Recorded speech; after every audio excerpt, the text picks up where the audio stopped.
we could count on 4 of us being let go. 3 of which I and everyone else had a pretty good idea. 3 who should have gone a long time ago. But that last spot, that was the tough call. There was me, who'd been steady and strong and average, well, slightly above average, but reliable with a good sense of humor for the last 7 years.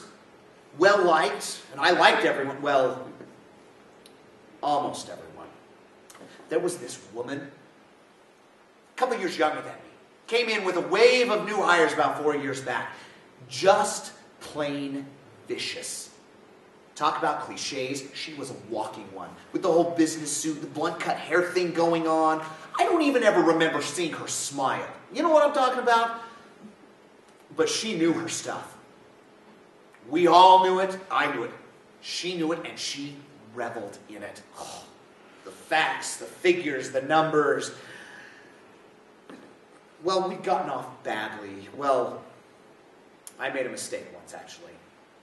I lumped her in with a, "You guys oughta," meaning that side of the table, and she calls me out on it.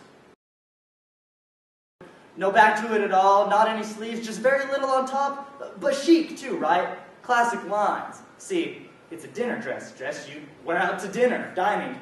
Not something a girl would pick out for junior prom with spaghetti straps all clotting it up. She looked great. I was proud to be with her. I knew it'd get wrinkled a little. I did. Taffeta's terrible for that, but I thought it sounded wonderful, you know? Getting out at some Amico, middle of Connecticut, in this wave of taffeta and buying, I don't know, a Milky Way, a can of soda, and the attendant's mouth just hanging open up the side of us. I put in gas in one time we stopped, and I see nothing but chiffon and silk and whatnot, miles of it going down the snack aisle. That killed me. I was carrying my shoes. I did find a pair, even had time to dye them to match. But I took them off in the car, and so I was just holding them in the store. So I'm just standing there in my stockings carrying these shoes. I'll always remember that. Her smiling at me through the glass there, a little bit of chocolate on her lips, carrying her shoes. It was going to be a great party. I could feel it. You know, a lot of time I just couldn't make clear what was coming out of his mouth. He was really smart though, had like 2 college degrees, and still wanted to work in public school. I always admired that. I was in his class, one of them, his first year. It was great. He took us, my class anyway, on a bunch of stuff. Field trips, like to museums, and up to Chicago one time. And that was fun. We went there, maybe 25 or so of us, the school bus. And I remember we were going by that lake.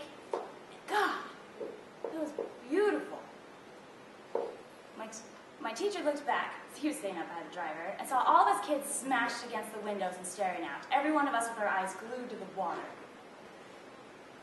So we had the driver pull off at an exit, and we got maybe 15 minutes or so to run around on the beach. This was November. Chase each other, throw rocks, whatever. But all I did was stand there. Stand down by the edge of the water and watch the waves coming in. There, in my little red windbreaker, I don't know. I felt kind of like an astronaut, or kind of time traveler maybe. Some scout or something sent on ahead